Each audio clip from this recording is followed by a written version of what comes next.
Previous guest, first question. Think of your greatest failure. Share the emotions of that moment and share the lesson learned and benefiting from now.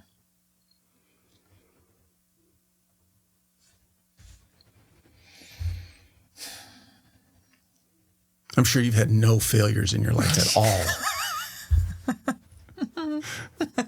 It must be hard walking through life perfect. Yeah. So this is a hard question for me to answer, and it's not for the reason you'd expect. It's not that I don't want to acknowledge my failures or admit to them, because those are, mistakes that you make. But I honestly don't feel that I have any failures in my life, because I don't call them failures. Because everything that's happened in my life has brought me to where I am today, which I don't regret. Even the tragedy that I've been through, I'm grateful that I had that person in my life and the marriage that I had and the kids that I have as a result of it. So even that, I don't regret. So I don't see anything as a failure. There are things that I've made mistakes with, but I have learned from them. So any sort of failure, I see more as a lesson.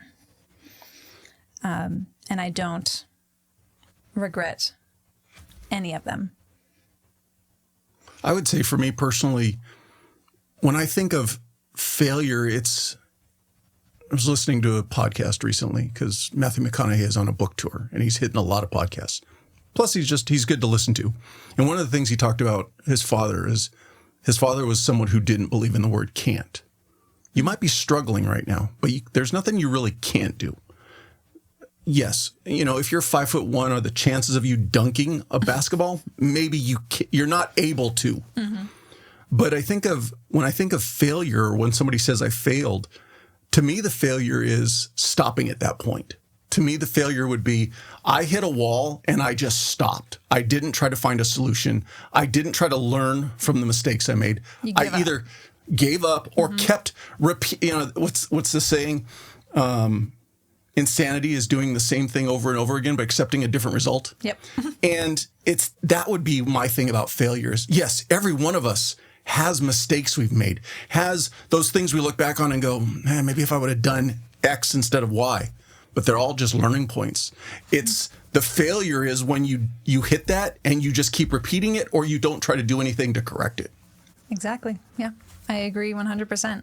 And so I don't say that I have any failures, because even the times that I realized that this isn't going to work, I'm not going to do it, that was a lesson right there.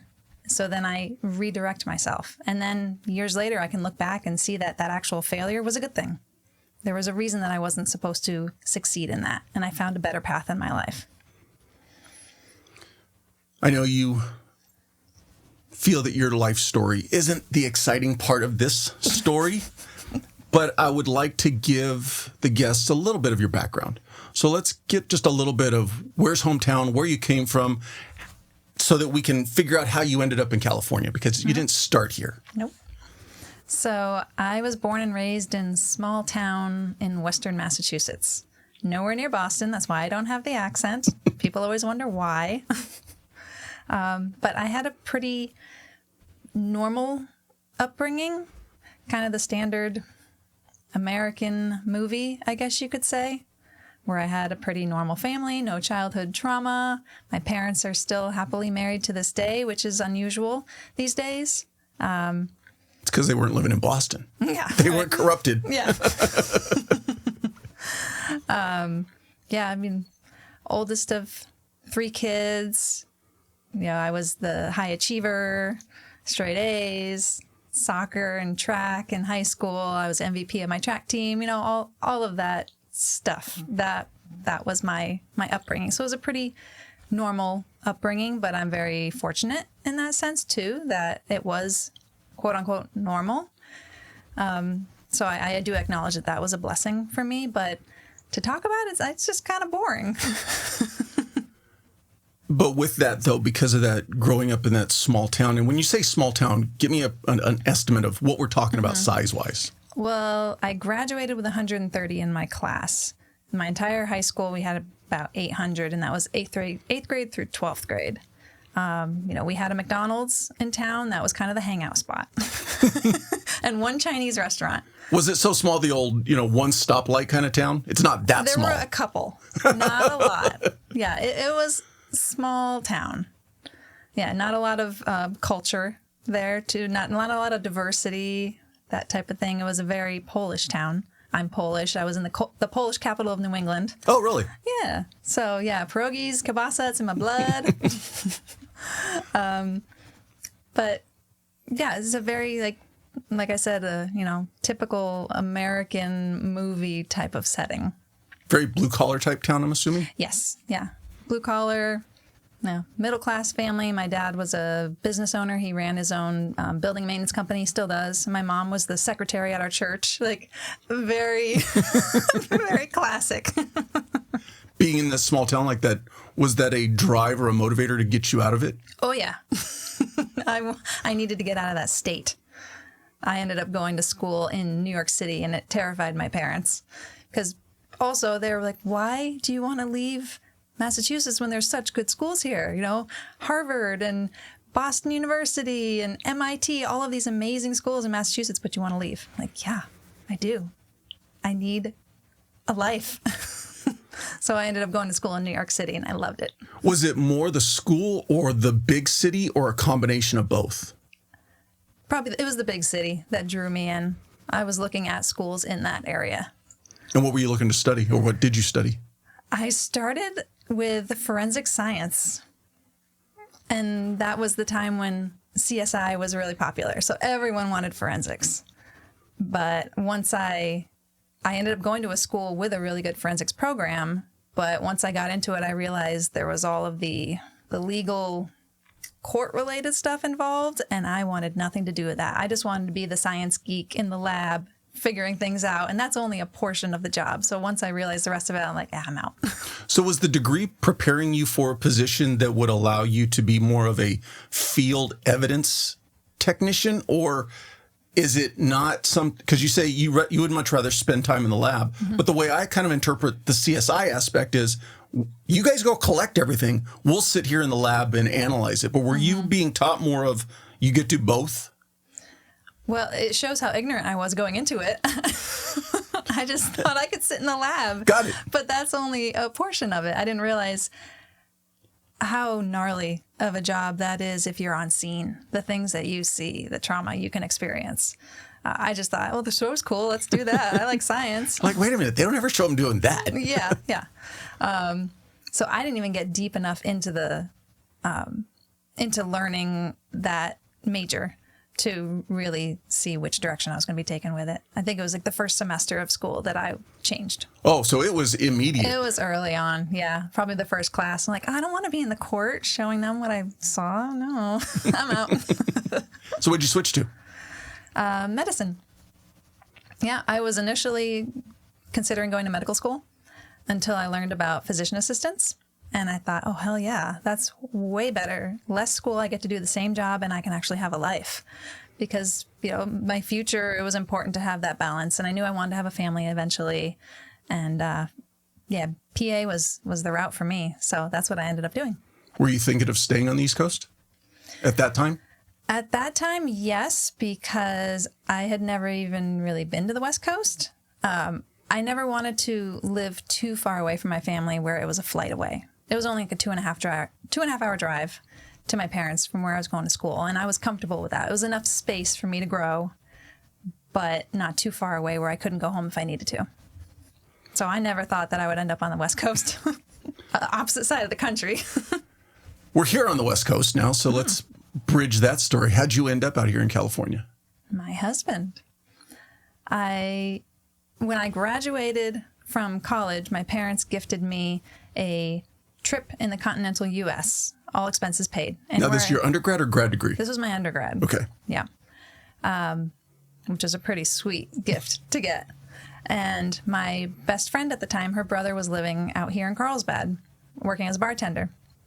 So we said, hey, let's go to California, just the two of us, stay with your brother, get free drinks at the bar all week. Like, that's the best thing ever. And then we can hang out at the beach during the day. Let's do that. So that's what we ended up doing, my first time ever in California with my friend. And one of the nights that we were out at the bar, we were sitting at the bar, and during this trip, I already told myself, I don't want to meet any boys. I just ended a 3-year relationship, like 3 weeks prior to this. I'm like, I'm done. I'm taking a break from relationships. I'm just out here with my friend. We're having Famous fun. last words. Yeah. That's when you end up meeting somebody when you really don't want to. And I look across the bar and I see a guy looking at me, and I immediately think, oh shit, like, no, we're not doing this. Go away. And I kind of ignore him. And then a couple minutes later, I feel a tap on the shoulder, and I turn around and it's him, but he's not introducing himself. He's introducing his friend that he's with. And he said, my friend is visiting from Australia and it's his birthday today. And, you know, I see you pretty ladies and I want him to have a good time. So I wanted to introduce you. I'm like, okay, hi, nice to meet you. He throws out this fake Australian accent. And I'm like, cool, what part of Australia are you from? I know nothing about Australia besides Sydney. It was clear he didn't either. He said, oh, I'm from Sydney. I'm like, oh, cool. And then the conversation went dead after that. I'm like, I have nothing else to really say to you. My husband saw that quickly and swooped in and sat down next to me, and it was history from there. It was immediate. Did he ever go back and say if that was actually the real plan, to try to use his buddy, or was he actually just using that as a ruse to actually start talking to you? Oh, yeah. It was a ruse, for sure. But he was just so quick and witty with that he probably thought about that on the spot. That was Andy. But, yeah, it was an immediate connection with him and I that night. And even though I was fighting it, I'm like, I'm on vacation here. I'm going back to Massachusetts in 3 days. Why am I even entertaining this? But we ended up talking the entire night. And when the bar closed, he got kicked out. And my friend's brother, who was bartending, he was not having this. He was being Mr. Big Brother. And he's like, oh, that guy looks like a Marine. Get him out of here. Like, you're not going in near any of those guys. Just protect a Big Brother type thing. He was not a Marine. Nothing against Marines. You were right in their backyard, though. Yes. Yeah, right on the border of Pendleton. Yeah. And it was known to be a bar that a lot of Marines go to. So Andy gets kicked out of the bar because they're closing, and I was staying back. And I was thinking, I didn't even get this guy's number. So that's it. That's the end. I'm never going to see him again. And it was really bugging me. So maybe 10 minutes later, I walk out to the front. I'm like, maybe he's still here. Maybe I can see him again. And he was out there waiting for me. And I went up to him and I said, can I get your number? Why do I have to be the one to ask you? And he ended up getting my number. And we exchanged numbers. And then he left with his friends. And he ended up telling his friends that night that he was going to marry me. He knew. Wow. That night. That's how strong of a connection we had immediately. It really was like a love at first sight type of thing. I now believe that can happen. And I was in denial of that. I'm like, I'm on vacation. Like, this is just a little fling. But we ended up seeing each other a couple more times after that while I was still in town. And, like, there was something really there, for sure. But then I flew back to Massachusetts. And we said, now what? I was going to say, so when you went back, what was your plan at that time? And did you start thinking anything differently? As for... Like, you were heading back because, as we know now, you went on to be a PA, so that's grad school. So you were about to... Had you already picked your school? Were you about to start? I was in the process of looking at schools and applying. So the world was my oyster. And with PA school, it's extremely competitive. You apply everywhere and you go wherever you're accepted. But after meeting him, I thought, I'm going to start looking at some California schools. Maybe I can be closer to him. But we really had no idea. Like, we live 3,000 miles apart. And neither of us have any plans of traveling back and forth. Like, what's going to happen here? But we ended up staying connected and talking all the time. That was back in the Skype days.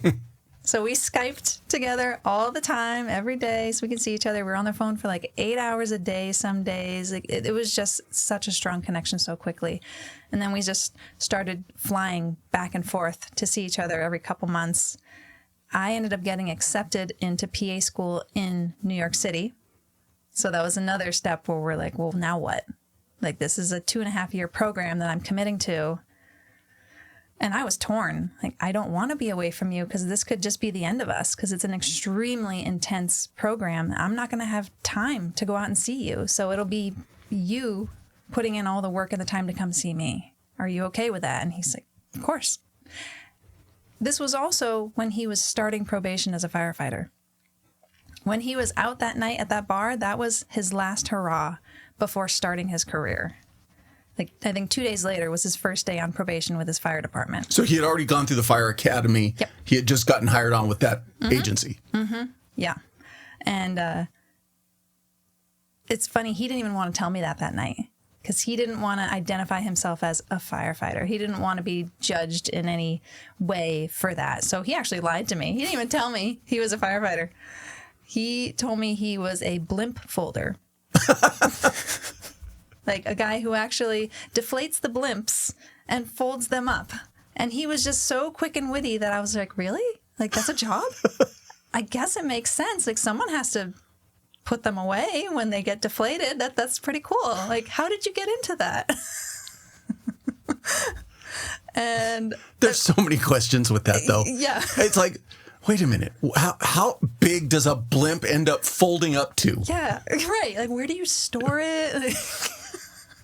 But eventually he's like, no, I am starting a job as a firefighter. There's a point where you run out of the ability to keep a story going. Yeah. That happened quickly with this one. What is the grind? It's not just a routine, but the decision we make to wake up, give everything we've got, then find a way to go further. Grind, spelt GRND, is more than a brand. It's a movement, an emotion we all feel connected to as we work daily to pursue our goals and support each other. Founded by a former Army Ranger, Grind Activewear has a clear mission: to give 100% and then some more. In sport, fitness, and in life. Functional, high-quality performance wear that's rooted in American culture. Because you demand gear that outworks the rest. Whether you're on the field, in the gym, or building your own lane, Grind is for those who refuse to settle. Go check out the Grind Collective, that's thegrndcollective.com, and tap into something bigger than clothing.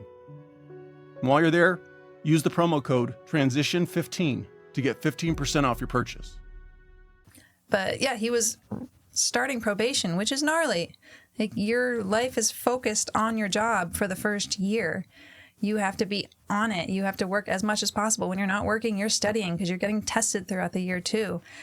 But he was on the Caylie schedule, so he would get 4 days and 6 days off. So every 6th day he would book a flight and fly out to see me while I was in PA school. I can't imagine how much money he spent. He never told me. But that's the dedication that he had to us, that he was flying out to see me once a month while I was in PA school, and he took care of me out there. He'd clean up my apartment and make me dinner. Like, he was a one-of-a-kind kind of guy. In that 2-year period, was there conversations about because now once you graduate, you've got to find a job. What if the job opportunities ended up being East Coast as opposed to West Coast? Well, the beauty about a PA is that they're in high demand all over the country. So I was never really worried about finding a job in California, but that was kind of our plan, was when I graduate, I'm going to head out to California. Never reversed, never him going to the East Coast? He considered it for a while because my whole family's on the East Coast, and he didn't want to uproot me and remove me from everybody if that's not what I wanted. So he did look into FDNY. And he quickly realized that wasn't going to happen. He would go to different stations while he was out visiting me just to get a feel for it and just see, like, is this a possibility? What does it look like for me to apply? And there were guys there that basically told him, you don't have a chance getting hired here. They're looking for diversity here. You have no military experience. You're a young white guy. Your chances are pretty slim. Don't bother. I'm like, well, at least they were honest. They were honest, yeah. Did he look at any of the outlying areas, or was kind of New York City where both of you were kind of if it would have happened, was New York City ideally where you'd want to be? At that age, yes. It's an amazing city when you're young, but I would not want to raise a family there personally. I want a yard. I want space, some privacy, a little bit more peace and quiet. But at that age, we both loved New York City.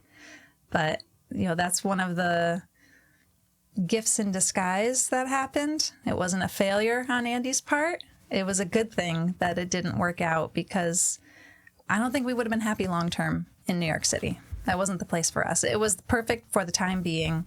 But then once I graduated, I was ready to come out here. So how soon after graduation were you out in California? Pretty quickly, because I told him, I'm going to move out to California, but I'm not living with you until we're engaged. That's just a rule I have. So a month after I graduated, he flew out to Massachusetts and surprised me and proposed. And then he said, pack up, we're moving. So we packed up my life and drove cross country and moved me to California. And what was it like to start living here in California? Did you have a job lined up right away? No, I did not. But I had connections because I did some of my rotations in school in California intentionally, because I knew I would probably end up out there. So I had some connections already. So I had an idea of where I could go to try to apply. So going through the PA program, you have the ability to intern, so to speak, virtually across the country?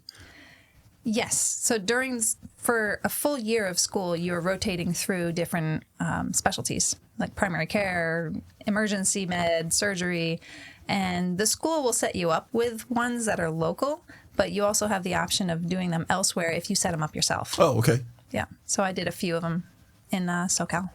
Always Southern California? Mm-hmm. Did you look at Northern California at all? No. No, because Andy was in SoCal, and SoCal's way better. He's willing to fly. He can drive. Yeah, right. No, all of them were in San Diego, because I knew that's probably the area we'd end up. You graduated what year from PA school? 2012. And so you're living in California by the end of 2012? Mm-hmm. And when did you guys get married? 2014. You made him wait, huh? There was no rush to get married. We were living together. We were enjoying life. We weren't in a rush to have a family or anything either. After we got married, we still waited 2 years before we started having kids too. We just wanted to enjoy ourselves. I needed to settle into my new career. He wanted to settle into finally being off probation and enjoying his job. Not flying every 6 days or whatever it was. It was time to save some money, right? Before we spend thousands more on a wedding.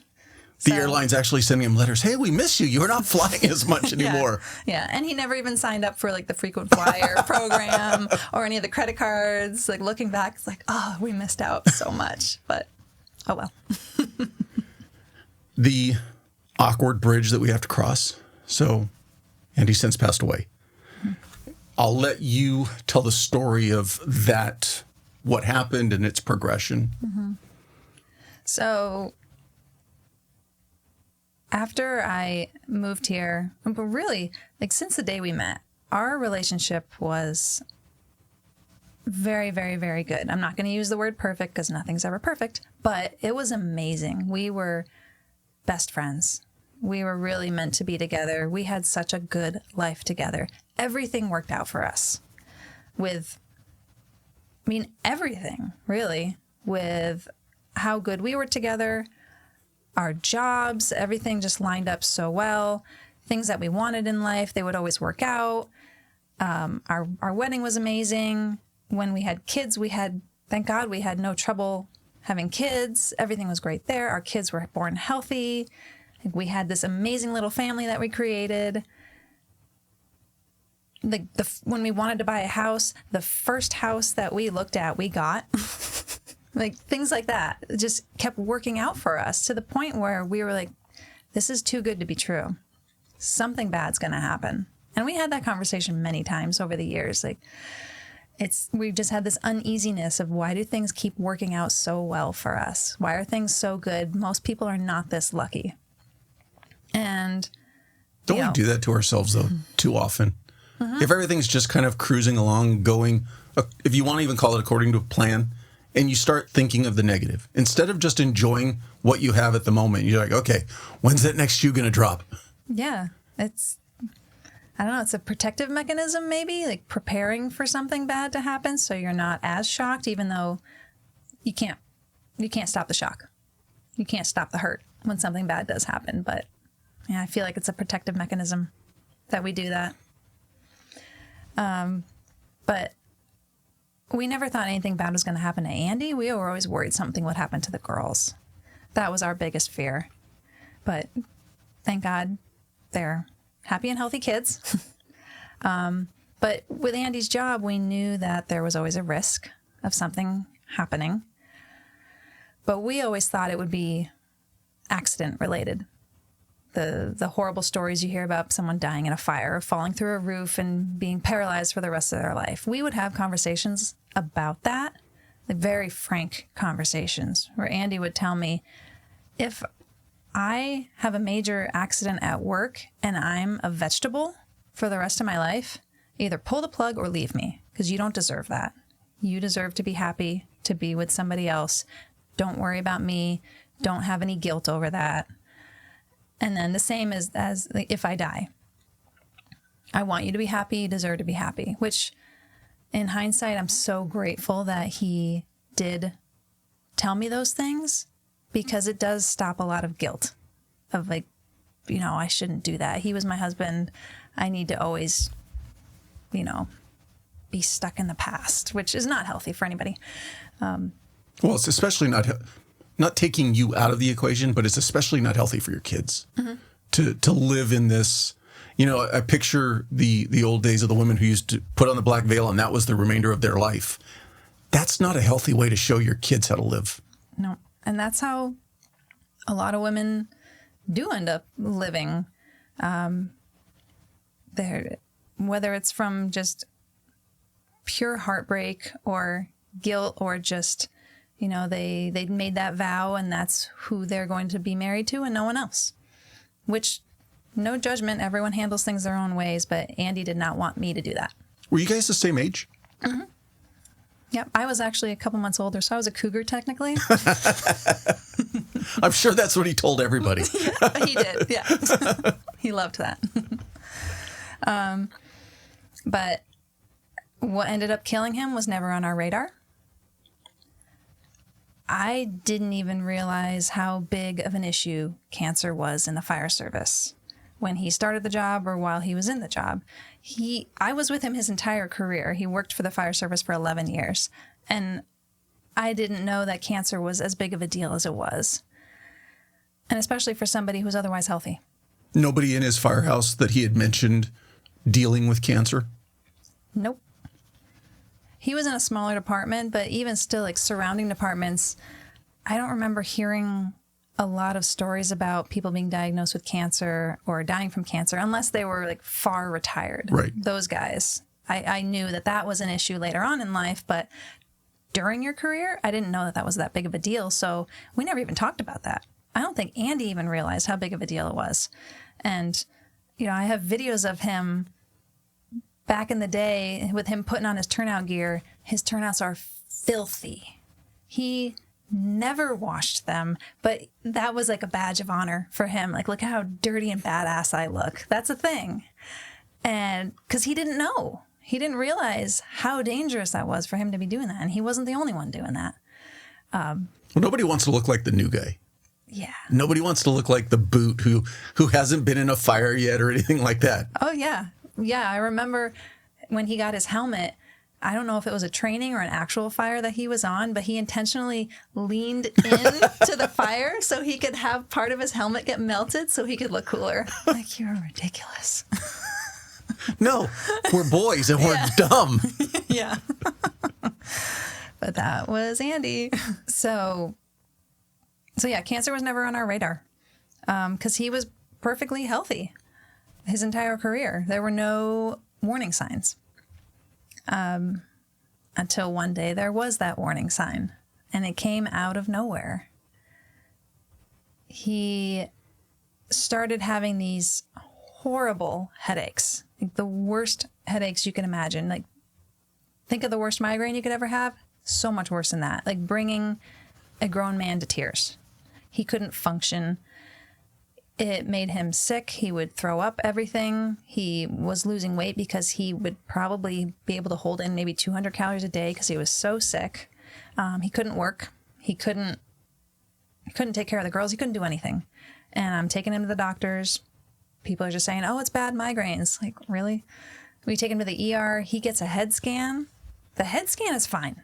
There's nothing in his brain. So they're saying, migraines, here's some more meds. And this is going on for 6 weeks. And I feel completely helpless because... And it's daily. There's never a respite. Constant. He could not work at all. He was so sick. And I felt helpless as he's in bed in tears, suffering. Until one day he is lying in bed and he mentions that he had a lump on his chest that he just noticed. And then he had a couple lumps in his armpits. And I immediately panicked. Because working in medicine, when you hear that, you think enlarged lymph nodes, you think something like cancer. And I just thought, oh my God, you have cancer. That could be what's going on right now that no one has figured out yet. So we got an urgent full body CT to figure out what all these lumps are. And we got a call from his primary care who ordered the CT. And it was a Wednesday morning as I'm getting my 3-year-old daughter ready for preschool. And he calls and Andy's lying in bed and he puts the doctor on speaker and I'm just sitting on the floor next to him, like waiting to hear the results. And the doctor says, your CT shows that you have masses everywhere, all over your body, in your lungs, your liver, your bones, throughout your abdomen, everywhere, like hundreds. You can't even count how many you have. And he couldn't say it was cancer, of course, but we both knew this is bad. This is far worse than anything I even thought could be happening right now. And all I could think of was, hold that thought. Let me bring Lily to preschool. You stay here. I'll be right back. And I just put that to the side and say, okay, Lily, let's go. And I like normal life right after getting off the phone. And I go bring her to the preschool and I go back and Andy's already on the phone with people saying, okay, I'm pretty sure I have cancer. This is bad. I want to let you know. I think he talked to a couple guys in the department right away, just giving them a heads up. Like, I'm not going to be able to work right now. He was like, it was work mode already. Like, let's get this ball rolling. And I kind of was like that too, because I work in the medical field. I know the next things that we need to do. So it's almost kind of one of those things, unfortunately. The two professions that you and Andy operate in are very much, let's address the problem right now. Sitting here thinking about it and talking about it and what ifing it doesn't make it go away. So let's remove the emotion from it and let's just get to work, which is what these careers bring for us. Mm-hmm. Which is good and bad. It's good and bad. Yeah. Because it doesn't allow us to process it. But then processing it is terrifying because then you think of the reality of it, that he could die very soon. But yeah, we just hit the ground running. Got an appointment with an oncologist right away. And that was one of the worst days of my life. Because what I didn't realize was that Andy went online and read the report of his CT and didn't tell me and didn't show me. So I didn't know how bad it really was. His doctor on the phone was honest, but not completely honest. He said, you need to talk to an oncologist about this. So when we were in with the oncologist, he actually read the report. And I remember my jaw dropping more and more and more with everything he said.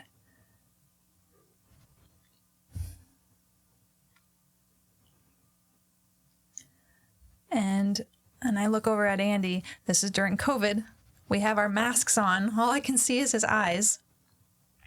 And I can see the heartbreak in his eyes because he already knew this. And he's just seeing the shock on my face. And he knows that this is going to kill him. And he knows that me and the girls are going to be left behind.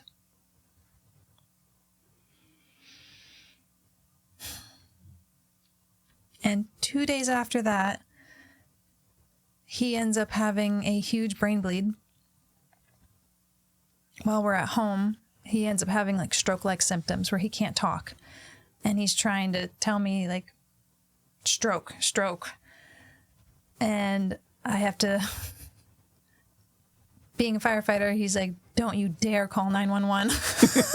Like, we're getting in the car and going, like, God, like, get over yourself. Like, fine, I'll drive you. Fortunately, it's only like 5 minutes away. I drive him down there.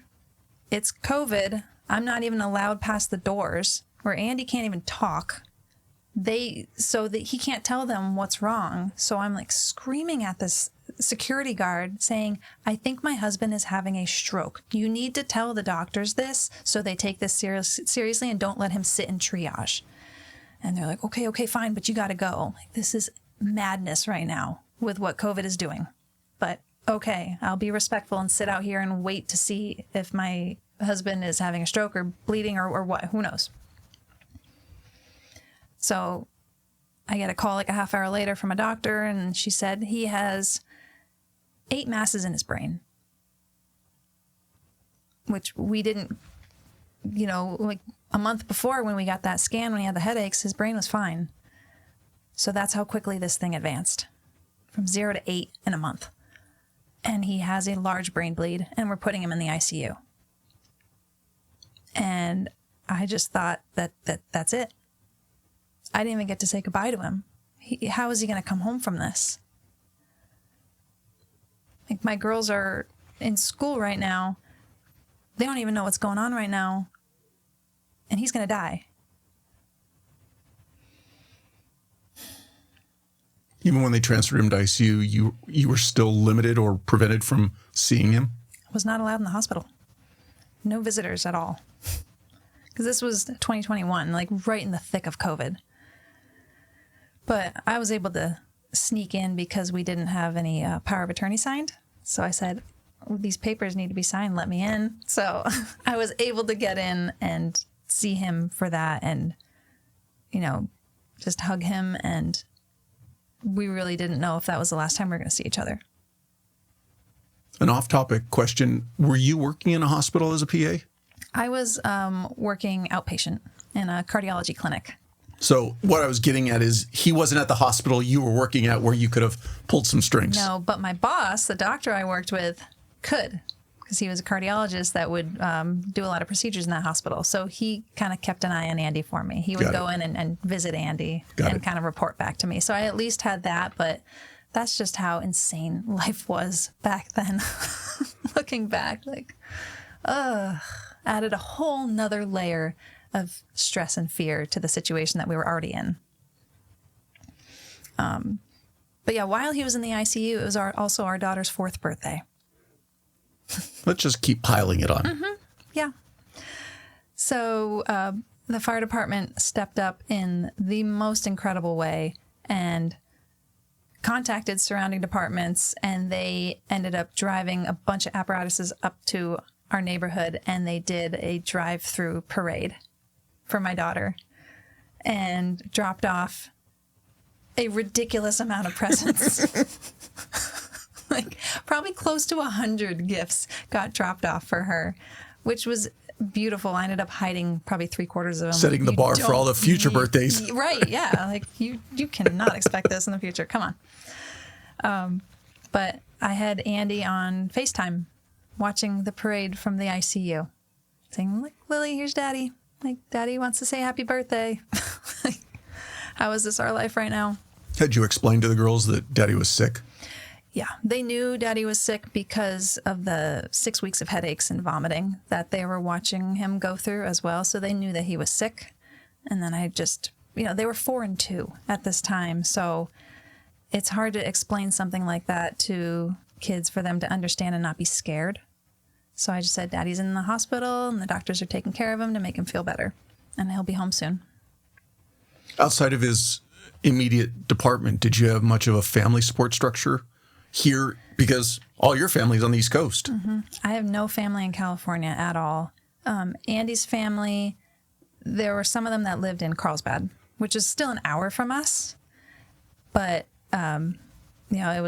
I'm grateful that we had them because they stepped up and they had a huge presence with just helping Andy, helping me, managing the house, helping with the girls.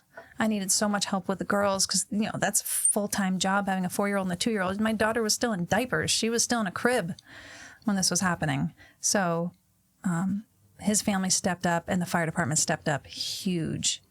I can almost imagine that you probably at some point had to go, this house is filled with firefighters. Get out of my house.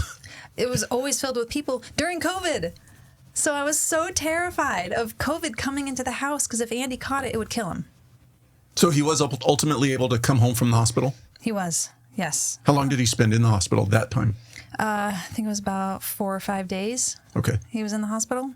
And then he came home, which was such a gift because I didn't know if he would. And then, we had to hit the ground running again on top of his oncology appointments and neurology appointments and treatments. We also started seeing a radiation oncologist for the brain tumors, and he ended up having whole brain radiation, which is actually a very controversial thing because it is so gnarly, radiating your entire brain. A lot of doctors say, no, don't do it because it can just wreck you.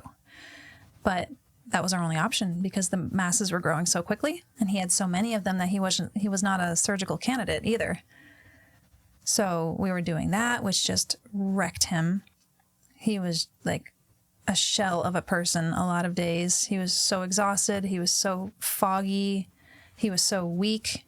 He still had a lot of the nausea, vomiting, so he couldn't eat very much. It was rapidly killing him. What was the mindset of the oncologist? And I ask that because my experience with a family member passing away from cancer was it seemed like the oncologists were unrealistically optimistic from my experience. What was their take on what was going to be the future for Andy?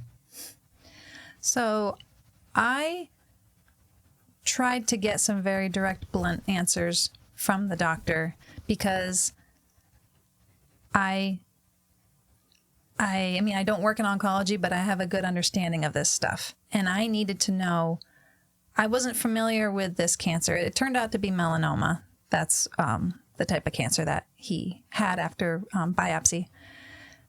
I wasn't familiar with metastatic melanoma. I don't know what it looks like. I'm too scared to Google it because then it's just going to lead to death no matter what. So I needed some honest answers from him. Like, do we have weeks? Do we have months? Do we have years? What is the likelihood of him surviving this? Because I need to be prepared if I'm going to become a widow with 2 young girls sooner rather than later. And he wasn't honest with me. He did not want to be, probably because he knew that Andy didn't have much time. His answer was, only God knows. And I really wanted to say, fuck you. I need a real answer. Weeks, months, years. I know you can't give me a clear answer, but I need something. He would not give it to me, which is just, that's not okay. Especially if the family is asking, that means they want to know. Maybe don't just tell them if they're not wondering about it, but we needed to know. So I had to do the research and find out. And I don't mean to cut you off. You could sit there and say, only God knows, and there is no way to know exactly. But you can give me a ballpark that I can work with. Do I need to be thinking about a funeral in 6 months? Do I need to be thinking about a funeral in 6 years? Doc, give me something to work with. I've got a 2-year and a 4-year-old at home that I've got to deal with, that I need to plan for my family. Mm-hmm. You just want, like you said, I don't expect you to say this exact date. It's not the rapture. But, give me a ballpark that I can at least realistically work with. Yeah. And if you can't give me a ballpark, then give me the statistics of, okay, somebody who has this aggressive of a stage 4 metastatic melanoma case, their survival at 3 months is 10%. You know, like that would just wreck me to hear, but at least I know that, okay, you might not be here in 3 months, so we need to prepare now. But we didn't get that. But it did end up being an extremely aggressive case, and he was dead within 3.5 months. And it moved so quickly that I couldn't even catch my breath or process it. Because it was just such go, go, go. Okay, this isn't working. What are we going to do next? We need to switch this medication. Oh, the girls have this. The girls have that. We ran out of toilet paper. Just life stuff. Life keeps going, which is such a hard thing to wrap your brain around when you're going through something like this, is the world keeps moving. Nothing stops just because of what you're going through.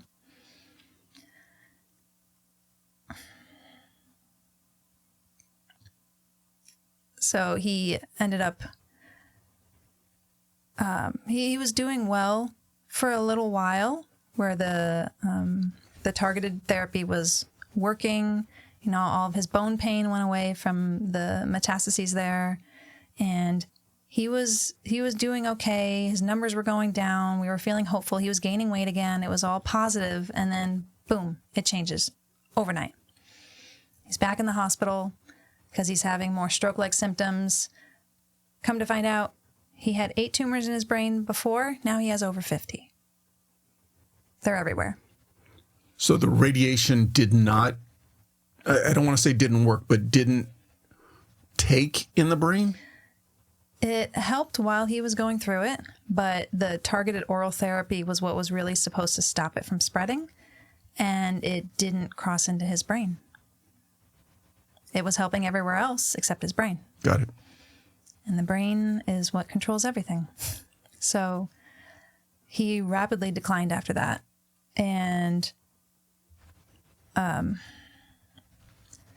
it got to a point, like within 24 to 48 hours, where he lost his ability to walk. He was very unsteady. He wasn't really communicating anymore. He had almost like a hollowness about him, where he would just kind of stare at me, but it's like he was staring through me. Like I knew he wasn't there. And this is like an overnight thing, how quickly it's changing. And at that point we were discussing, okay, what type of treatment are we going to try next? Let's try to get him in for immunotherapy, but we need to get approval by the insurance and then get him scheduled. So that probably won't be for another 2 weeks, while within 24 hours this has happened. So I had to have this conversation with Andy of, is it time for hospice?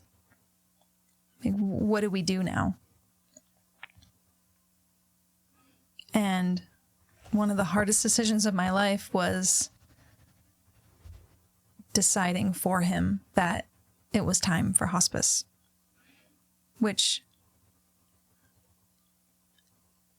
it can be viewed as giving up. But I knew the reality of the situation, that it was killing him so quickly that he wasn't going to survive this. I don't think we could even get him in for the immunotherapy appointment in time. And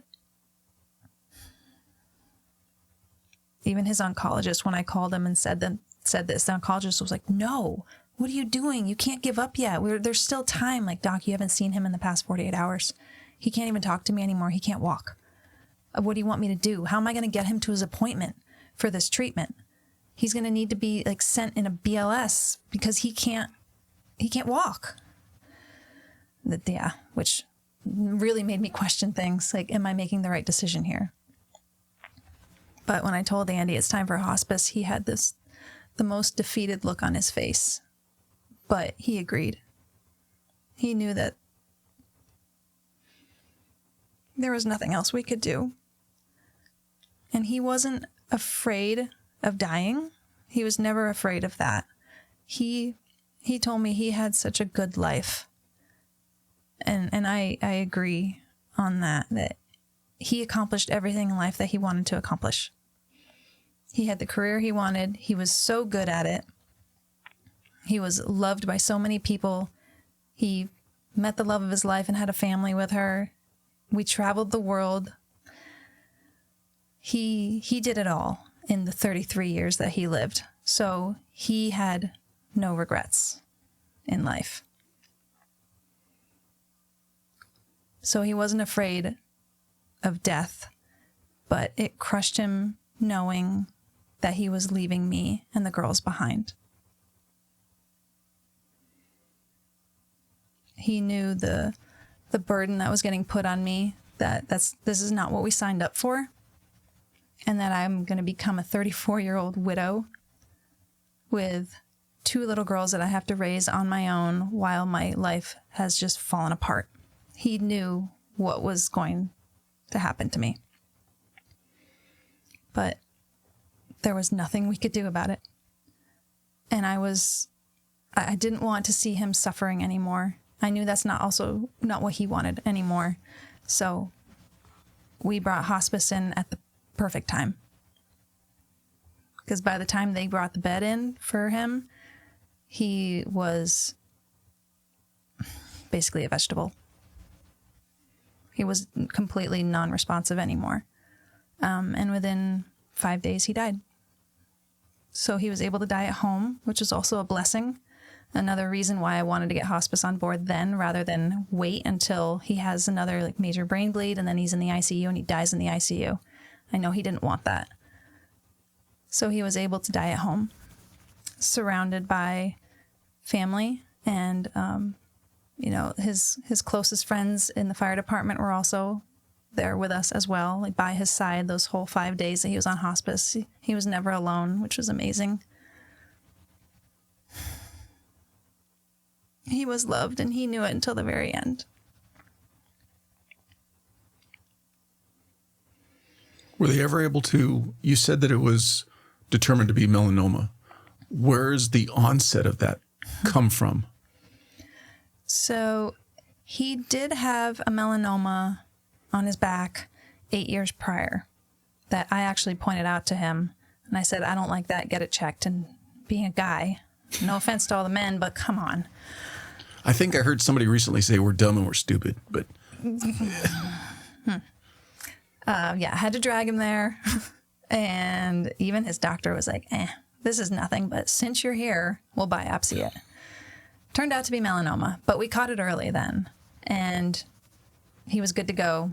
I was on top of him about getting his skin checked constantly for the several years after that, and nothing else was found. So we thought he was in the clear until this just popped up out of nowhere. His oncologist, the theory was that it came from that original melanoma, because all it takes is one cell that's left behind, and it just sits dormant until it decides to pop its head up. That was his theory on it. And melanoma is one of the many cancers that firefighters do have a higher risk for getting. So it was determined to be presumptive, work-related. So he ended up being a line-of-duty death, which I'm glad that wasn't much of a battle, because that's a whole nother talk we can have. With his history of it, in hindsight now, from the knowledge that you've gained since, is there anything else that could have been done prior to it, I'll call it flaring up, that would have been some sort of marker to start getting some sort of treatment sooner? No. This really just came out of nowhere, and he was very good with getting his skin checked by a dermatologist every 6 months. They never found anything else. He did have a skin check a couple months prior to the headaches starting, and they didn't find anything. And, he got his eyes checked too, which is another big thing. If you have a history of melanoma, you should always see an ophthalmologist, because you could have retinal melanoma. And the only way to know is to see an eye doctor about that. So he had that done. We crossed all the T's, dotted all the I's, did all the things that we were supposed to do. So what I'm going with this is the initial onset was what you saw on his back, but it doesn't necessarily then going forward ever present itself on the surface It could. But in his case, it didn't. It didn't. No, we don't know where it came from. There was no lesion that was missed that we ever found. So that's why the oncologist said it was probably that original one that wasn't completely cut out. That's his theory. Because everything was just theories at that point. Because it just came on so quickly, killed him so quickly that there wasn't even time for investigation. And at that point, it didn't really matter anyways, because like, you have it, let's just tackle it. Now, I'm sure a lot of people think of, when they think of melanoma and skin cancer, they think of exposure to the sun, no sunscreen type stuff.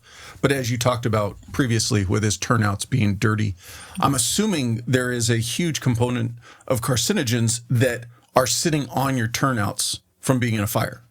Huge. And that's a new thing, new-ish thing that has really hit headlines over the past few years, is how much carcinogens are on the turnouts, and also the turnouts are created with carcinogens. All of the flame retardants that are built into them, that's all a carcinogen too. That has been recently discovered. So that job, it really is the perfect storm for early death from cancer, heart disease, many other things, because of everything that they are constantly exposed to with each shift. If you think about what is burning in these fires, in these homes, in these industrial buildings, it's all plastics, it's all chemicals. That billowing black smoke that you see, that is awful, awful stuff. And yes, they're completely covered as best as they can be, but nothing's perfect. It still can get on their hands. They can still ingest it. They could still breathe some of it in. It could be absorbed through their pores. They're sweating profusely under these turnouts, so their pores are absorbing more. It's not perfect. And when you're constantly exposed to that over years and years and years, it's a recipe for disaster. On top of it being a high-stress job, which affects your immune system, really poor sleep, which affects your immune system, and then the culture that goes along with it, the coping mechanisms, the drinking and just eating bad, which is a common thing as well. It's really a recipe for disaster. Where a lot of people could have, in your situation, circled their wagons, kind of, all right, that was a horrible point in my life. I'm going to turn, I'm going to focus on my kids, I'll loosely say turn away from the fire community. You didn't, though. You ended up creating a nonprofit and are doing more to further helping firefighters. Talk to me about that. How did it get going, and what is it today? Mm-hmm. So I've started the Andy Valenta Melanoma Foundation, and the goal is to prevent death from skin cancer in the fire service, now that I know that it's a possibility. This October 28th and 29th, the Military Officers Association of America is bringing together 3,000 voices, military leaders, warfighters, veterans, and families at National Harbor in Maryland for their inaugural conference, Total Force Plus. This isn't just another military conference. It's a mission to advance solutions for our military and veteran community, including leadership development, quality of life, military transition, and maximizing the veteran's experience. It's all on the table. This is where the next generation of military solutions will be tackled, at the first and only military conference where people outrank everything. And because the mission is so important, MOA is making attendance free for those who are currently serving, the spouses of those currently serving, and all federal employees within the DoD and VA. Secure your seat now, as tickets are limited and offered on a first-come, first-served basis. Visit TotalForcePlus.org to see if you qualify for your free ticket and to register for the conference. I don't want to see other families go through what I've had to go through and what I continue to go through and what I will always go through. So if I can make a difference even in one family's life, it's worth every second of that time. But probably a few months after Andy died, there was a dermatology company that wanted to donate to my family just to support us. But for political, legal reasons, they couldn't. They could only donate to like a nonprofit. So somebody suggested, well, why don't you just create a quick 501c3, collect the money, and then use it to bring a dermatologist into Andy's fire department and screen them. Like, that's an awesome idea. Have they ever had a skin cancer screening with these departments, with the department? No, they haven't. And this is another thing that's been slowly changing in the fire service is preventative screening. There's a lot of departments that are finally stepping on board and seeing how big of a deal this is and how big prevention is. So departments are slowly adding on, physicals and full body ultrasounds and a lot of other types of good screening measures. But the gap that I see is skin cancer. It's something that's been really overlooked. And I know this because of the past 3 years of doing this foundation now. I know that there's a lot of departments that have companies come in and they do like the complete overall check, which is amazing. I love that. But I'll ask these guys, oh, did it include a skin cancer screening? And they said, yeah. I'm like, cool, that's awesome. So what did that entail? And they said, oh, the doc asked me if I had any weird moles. And I don't think I do. So I said no. And they said, okay, good, moving on. Not actually visually checking. That's not a skin cancer screening. Are you kidding me? Like, these guys don't know what a good mole versus a bad mole looks like. They're not constantly looking to see if things are changing. That doesn't count. And that pissed me off to hear that that's what it is. And departments are telling me, oh, no, we already offer that. Like, technically you do, but it's not happening. So I wanted this foundation to grow into something where I could bring skin cancer screenings to the fire departments and screen these guys on site while they're on duty. They can come in off duty. Retired guys can come through and just check that off their list so they don't have to do it on their days off because, come on, they're not going to do that. They're not going to schedule to see a dermatologist if there's nothing wrong, which I don't blame them. Most people don't. But they have much higher risk for something like this to happen. And skin cancer is something that if you catch it early, it is a piece of cake and you won't die from it. That's the great thing about it, is the prevention and catching it early. So my foundation has really blown up into something way bigger than I imagined it would be. We've been doing this for 3 years now, screening departments all over California. We've screened close to 2,500 firefighters already for skin cancer, over 36 departments, and we have a wait list of about 20 departments right now that are still wanting screenings.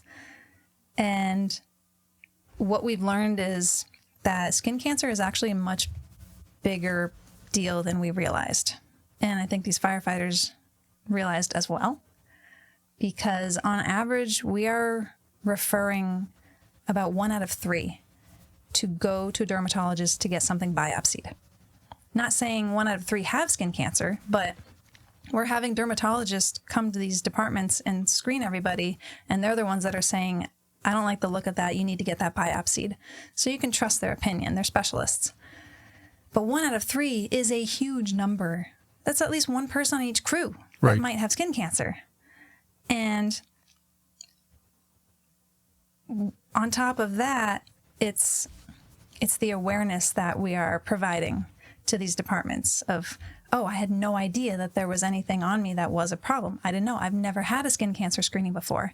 Probably 75% of the people that we have screened have never had a specialist look at their skin ever. And some of these guys are like 60, never had anybody look at their skin. So again, it's the awareness that we're raising of like, this is important. And then I share my story of, hey, my 33-year-old husband died from melanoma who had no history of it. So this could happen to you.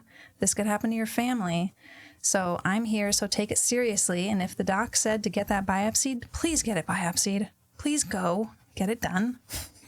And we have found melanomas. We've saved lives already, which is amazing. One guy was already a stage 2 when we found it, and his dermatologist said our screening saved his life. which it's weird to say that I'm so happy about it, but we found it. We caught it early. It's in no way to underplay the totality of what you're doing, but right there, that's all worth it. Mm-hmm. I mean, because if your nonprofit wasn't in place, that screening wouldn't have been done. So, and I'm not saying anything that needs to keep you motivated. I'm just saying from an outsider's perspective, that makes everything you've done all worth it. Mm-hmm. Absolutely. I have really loved doing this program. It keeps Andy's memory alive. It keeps me tied to the fire service too, which I love the fire service. It keeps me close to Andy. And my girls have grown up in the fire service too, which helps them feel closer to their daddy too.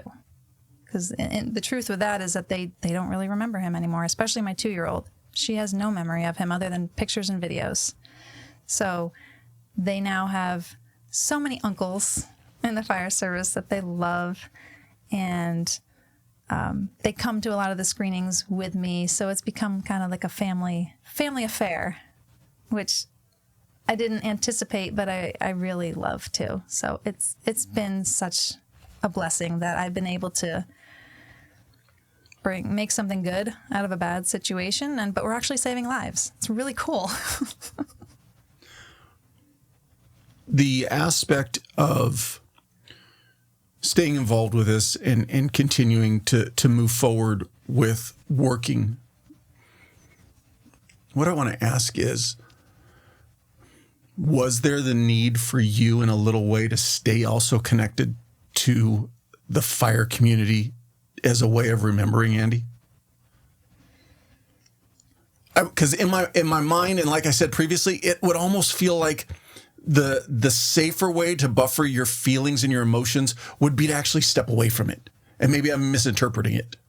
Does that make sense? Mm-hmm.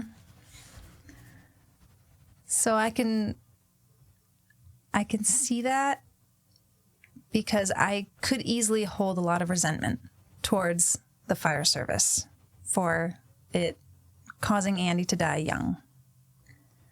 But Andy was born for that job. He loved it, and he was so good at it, and I was so proud of him and so honored to be a firewife that thinking about losing all of that made his loss so much harder. I knew that we would always have a connection to his department, because his department is just unbelievable. They are just the best group of people, and they still support us to this day, even almost 4.5 years later. They're still very present in my life and in the girls' lives. And that has actually helped the journey a lot, because I feel closer to him. If we had everything with the fire department completely erased from our life, I feel like I would have lost so much more. And also, I don't want the girls to ever forget everything about their dad. How daddy was a firefighter. Daddy was a hero. Daddy died because of the job. Like he gave his life for the job. That's an admirable thing in our situation. In other situations, I could see how it could just be too painful and they would want to step away. And I completely understand that. But in ours, because of who Andy was and because of just how proud I was of him, I love being able to keep that connection for myself and my girls. We've talked about turnouts now a couple different times from all the work that you've been doing and since you've started your own profit and that aspect of it. And we talked about how the carcinogens and how it was not cool when Andy first started to clean your turnouts. Are you seeing that that's kind of changing in the fire community where they are better about cleaning their turnouts? Yes. There's been a lot of changes happening with just the process after a fire, and even how to store your gear. A lot of departments still have multiple sets of turnouts. When one gets sent out to be washed, they have another clean one. But it's department to department, and even coast to coast, it's different. I've seen and heard from many that East Coast is a lot more traditional. So they're not as quick to be jumping on to these new progressive changes. West Coast, I've been pretty happy to see how much change has been made already just in these past 3-4 years that I've been involved in it. I've seen a lot of improvement with that. And some of it comes down to training these men and women when they first enter the fire service. So they don't know any different.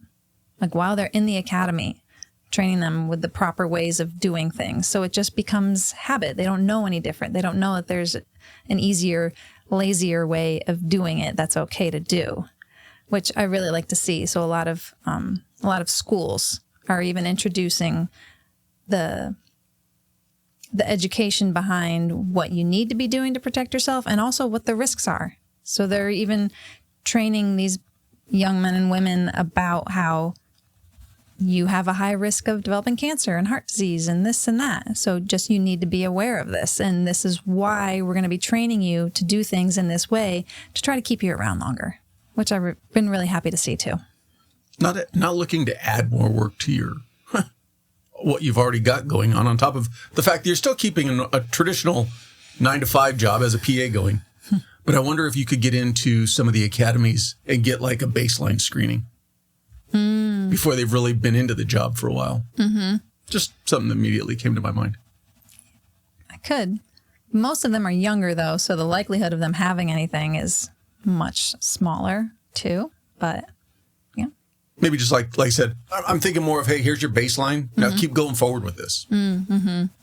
One thing I do want to do is get into the medical schools to teach these upcoming doctors about all the things that they should be looking out for if they have a firefighter walk into their office. Because a lot of providers don't know this. Even I didn't know. I was working in medicine and I didn't know about the risks that I needed to watch out for if I take care of a firefighter. So I've thought about how I can get my foot in the door with that. So they do know that these guys should have a skin check. They should be screened for cancer much earlier than the average. You know, they should be looked at for potentials for like heart disease at a younger age than average. Things like that gets overlooked a lot. If somebody's listening and wants to get in, because you mentioned the nonprofit got going because there was a company that wanted to be able to give your family money and they couldn't just give you a check. But if somebody's listening and wants to get involved from a financial support aspect, is there, I'm assuming there's a means for them to be able to be supportive that way to you? And do you have a website and all that to where they can reach out to you through? I do. Yep. You can go on our website, avmelanoma.org, and you can donate through there and it comes directly to us. And we're a nonprofit, so we're completely, what's the word? Transparent? We're donation-based. We are completely donation-based. We are 100% volunteer-based as well. I don't pay myself to do this. No one gets paid to do it. So we rely on donations to make this program happen. So we are grateful for anybody that wants to support us. For a fire agency that wants to work with you, what's the process for that? They can also reach out through email, through the website. I also have social media, Instagram, AV Melanoma. You can contact us through there as well. And we'd be happy to get the department on the list. You said, I think when you started, you said there's 20 in the hopper waiting. Mm-hmm. What's right now, based on your availability and your team's availability, what's usually the wait time? It varies because I try to spread them out throughout the state. And sometimes there's several departments in the same little area that want screenings, and I can't do too many in the same area because it burns out the volunteers in that area. And then the doctors aren't going to want to keep coming to get screened to do the screening. So I'll do one in SoCal, and then I'll do one up in NorCal, and then I'll come back down to SoCal in like a different county. So it's tricky. Sometimes departments have to wait over a year. Like Andy's department, we still haven't screened. It's been 3 years. Yeah, I know. They're actually the next department that we're screening, and I'm so excited. I can't wait. Finally. Before we started recording, one of the things that you said was really important, though, that you wanted to talk about was the component of being a widow and that aspect. And so I really want to give you that kind of the free rein right now. Take this wherever you want to go and be that voice that you feel either you want to make sure is heard or that you wish you would have heard in the same situation. So where do I begin? Widowhood. I hate the term widow. It's like a scarlet letter. But that's what I am. And being a young widow with young kids is 1,000 times more complex. People view widows as, an 80-year-old lady whose husband died, which is the way it should be. It's a totally different ballgame for somebody like me, and there's a surprisingly large community of us. I've met a lot of young widows with kids, and a lot of them are police, fire, military wives. A lot of them aren't. But we are all connected through our pain, but we all have very different types of trauma and stories to come with it based on how our spouse died. Sorry, I keep hitting this.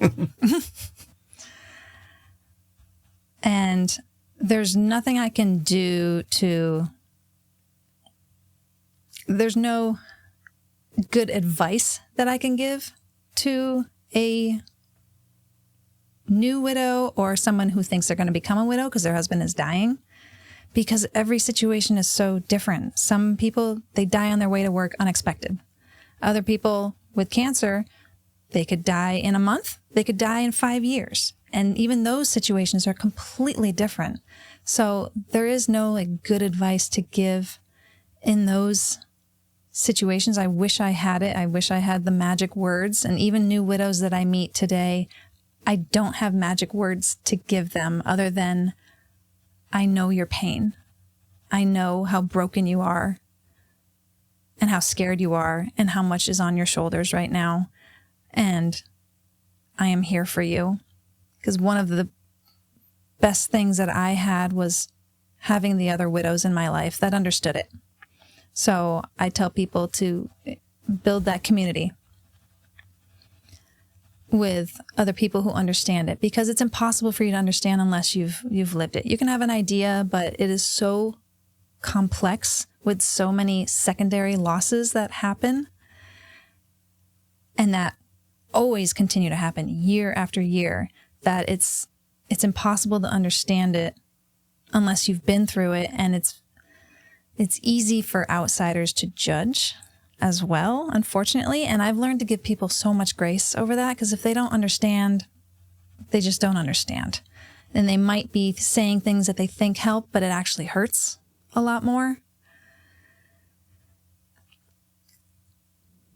I lost my train of thought. You mentioned that it's important for, if you experience the loss, if you become a widow, to reach out to people who can relate to you. Maybe not exactly, but in the totality of it. Did you find that, and this goes back to Andy's firehouse, I hate to say this, was there already a network, or how did you organically find that network of people? I got lucky. There were no other widows in his department or any nearby departments, really. Our story was very, very publicized. It was on the news several times over the couple months that he died, because, that's what people like to watch, right? Oh, young firefighter diagnosed with cancer is going to die with young kids. That's the stuff that people watch. So it was publicized. So there was another fire widow whose husband's story was very, very publicized a few years prior. She reached out to me. Thank God for Facebook and Instagram these days. You can easily connect with people and find people. So she did that, and she already had a network built. So that's how I was able to connect with so many other widows. But there's not really a good network otherwise. I'm trying to build one, actually. It's kind of in the works with that same widow. We just talked the other day about creating some sort of at least for California fire widows. that's the most we can do. I mean, I would love to spread it out more, but I just don't know the ins and outs of the police service and the military and even civilians. I mean, honestly, they need the most support, because if your husband or wife is a financial advisor, all you're going to get is a bouquet of flowers and that's it. You don't have that family, that built-in brotherhood or sisterhood within that job that we tend to have, which I'm so grateful for. I've been grateful every single day for that, for the career that Andy chose, because of the support that we've gotten because of that. But one thing that I can add to that is that there's not anything that I can say for new widows, and then also even for people who are around the widow. They're kind of helpless. Like, what do I do? I don't know how to help. You know, I'm here for you type of stuff. Don't do that. One of the worst things you could say is, what do you need? Our brains are mush. Our hearts are shattered. We can't think. We can't sleep. We are terrified.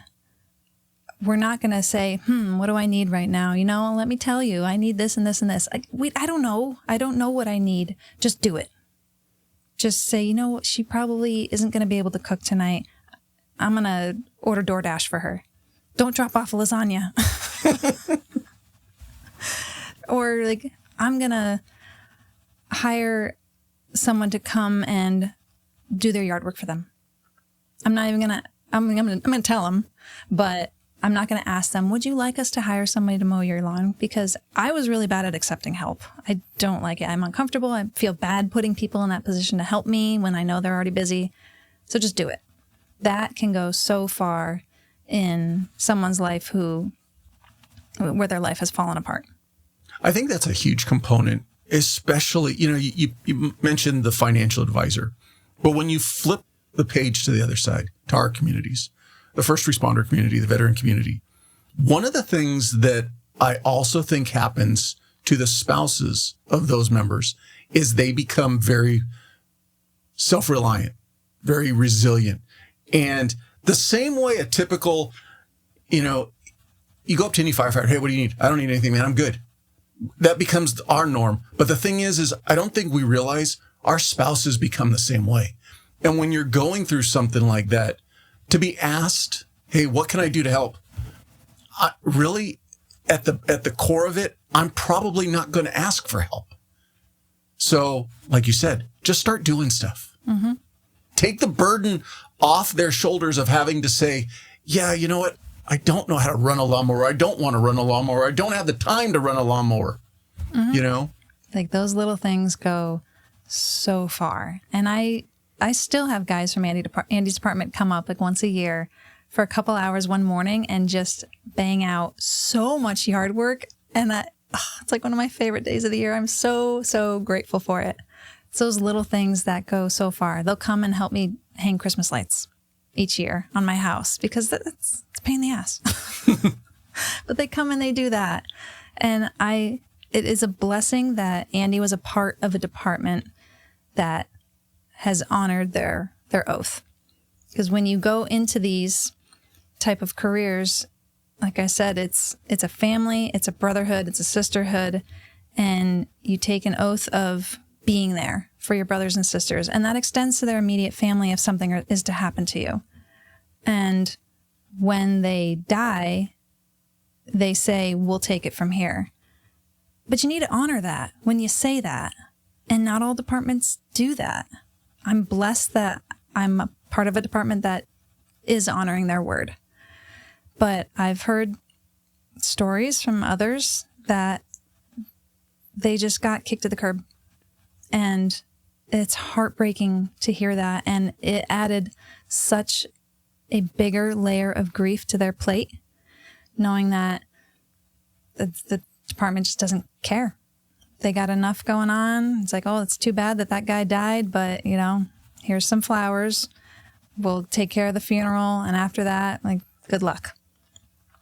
When their life has fallen apart, it's upsetting. And again, it's giving people grace, because a lot of the people in the department are hurting as well, because they've lost a person that they were close with, that they've worked with for years too. And everyone grieves in their own way. Some people isolate. Some people can't be a part of it. Some people, I've even been told, like, it's hard for them to be around me initially. The first 2 years after he died, it was hard for them to come and be around me and the girls, because it was so painful for them. So I've given people a lot of grace in that sense. But it is also, it's so important to step up for the family and be there for them. And that doesn't mean going overboard and doing all of the things around the house for them all the time, because we do need to build independence as well. But at least initially, you got to be there for them. They need that, because the department can give to the family something that nobody else can give. And that is still the connection that you have with your spouse. And Andy had so many brothers in his department that have been there for us. And I know Andy would be stoked to see how much they have loved us over the years. And I'm so grateful for that we've been a fortunate family, but not everybody is. And the reality is that if you work in police, fire, military, people are going to die. Your risk is higher. So if it's not you, it's probably going to be somebody you know eventually, if it hasn't already happened. So it comes with a job to support their family if they die. And I want to make that a point right now, to please do that, because you don't realize how much of an impact in a positive way that will have on that family.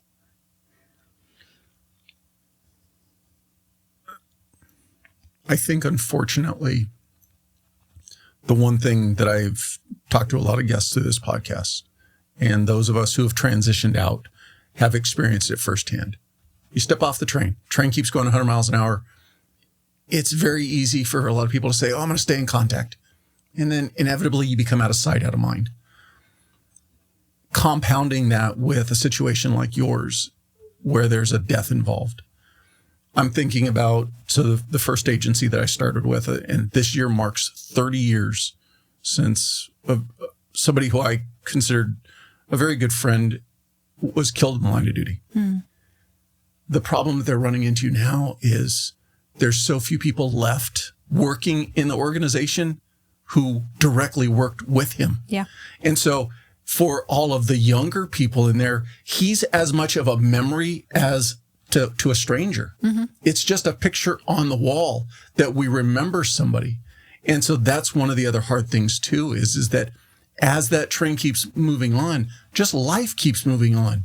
And the fact that, you're still connected and able to have that connection to his organization is great. And I wish that, especially for your girls, that it just stays there. But inevitably, like you said, this is, I think, one of the key things you said too is, but there is that component where we also have to establish our own independence. Mm-hmm. We love having you there, but at the same token, you can't be my crutch for the rest of my life either. Mm-hmm.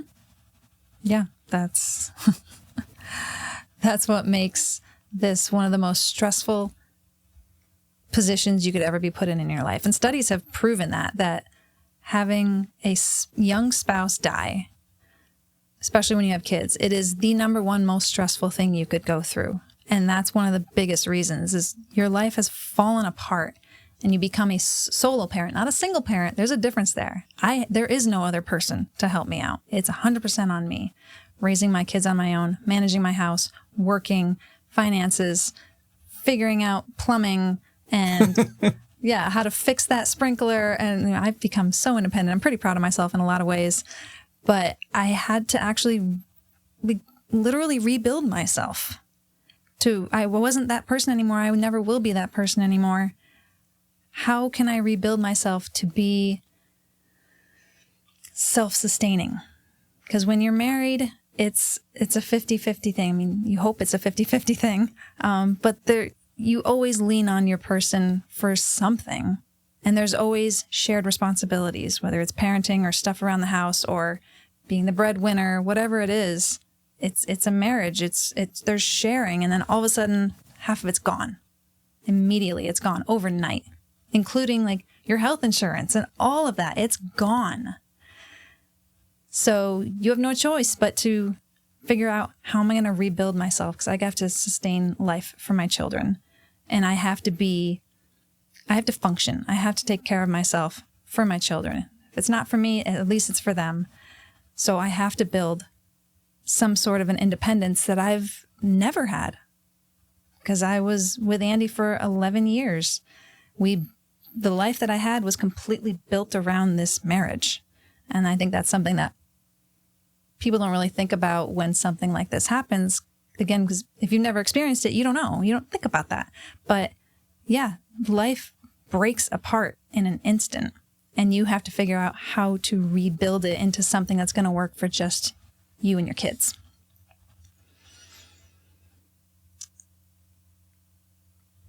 Yeah. It's a lot of work.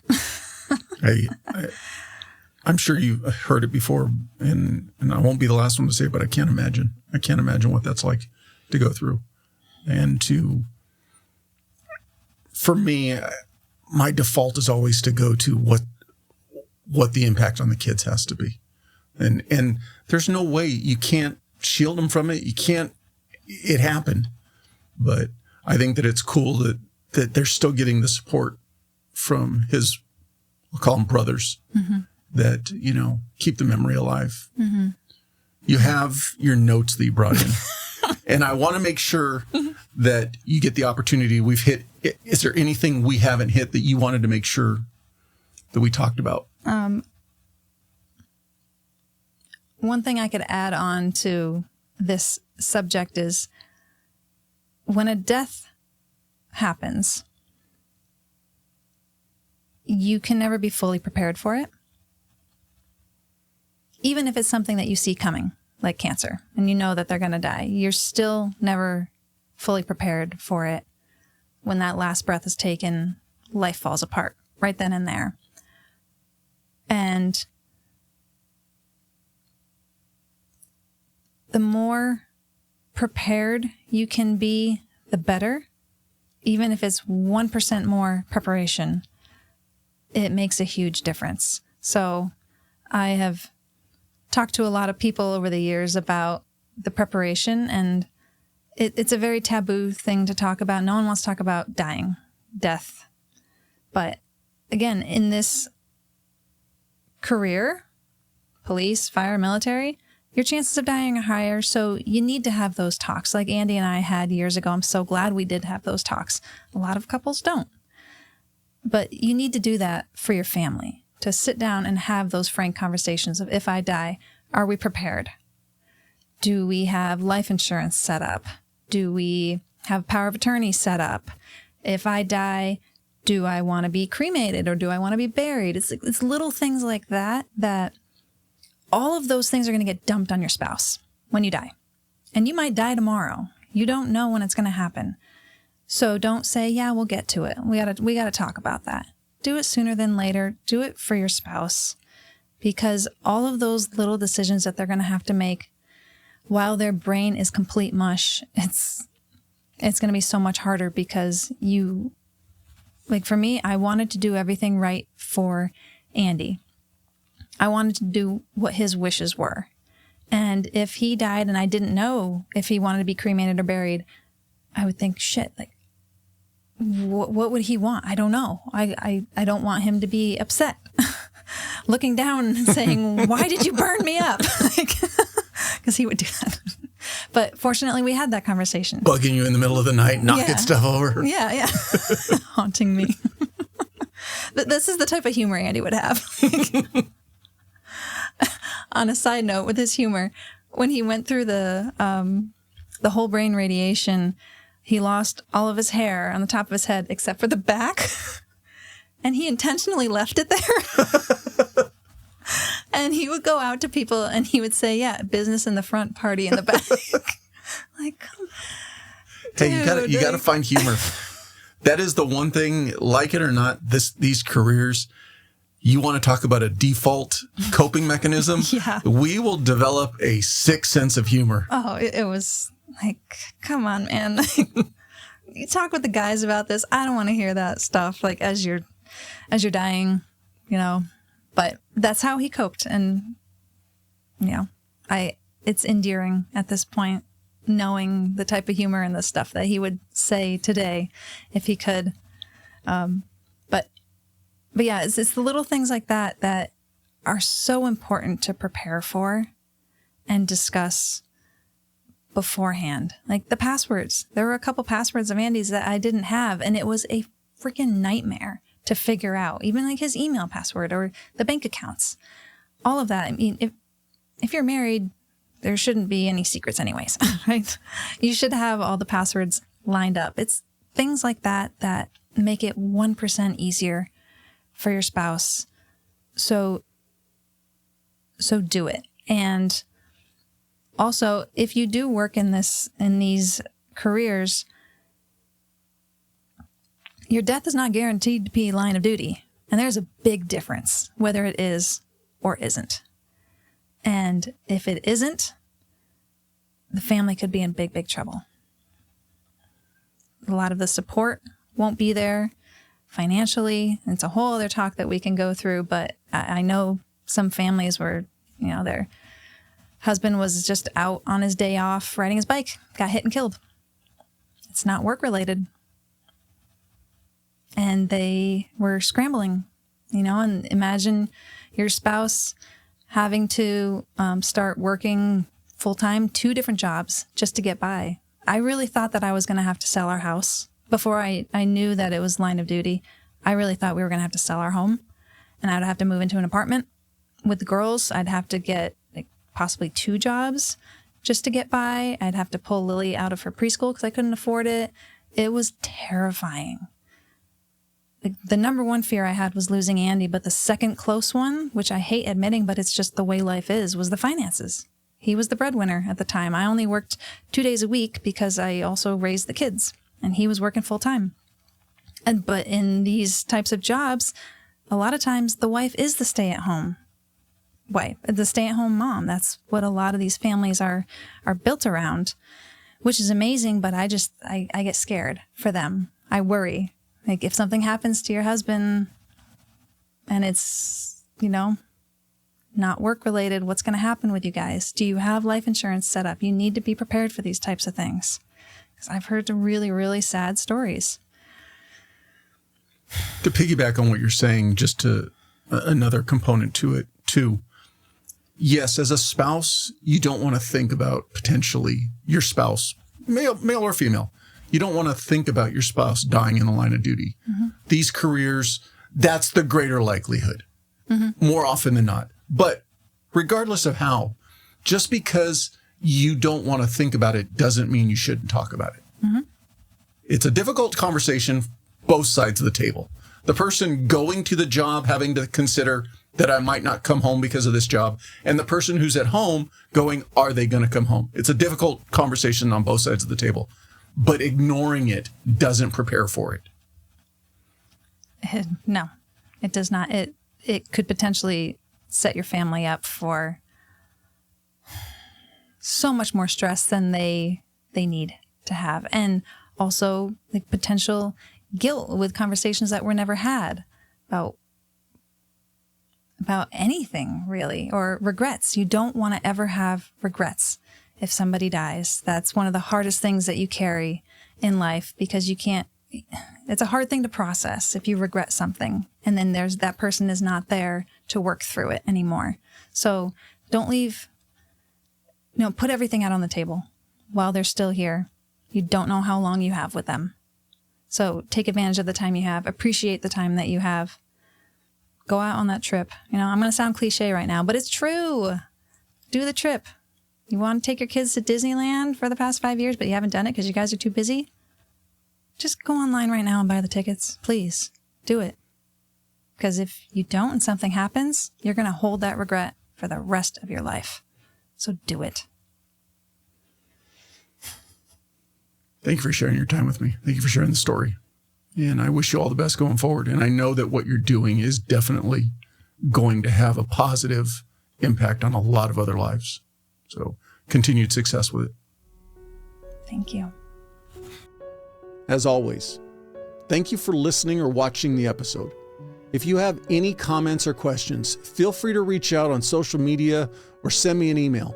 The links are all in the show notes. I'd love to hear from you. Also, if you're not already, please follow the podcast on whatever platform you get your podcasts. You can also subscribe on YouTube. And if you would, please leave me a rating. Ratings do two things. You can tell me what I need to fix or improve, and the more ratings also gets the podcast recommended to more people. Another ask, please share the podcast with anyone you think could benefit from and enjoy it. And last, don't forget, sign up for the newsletter.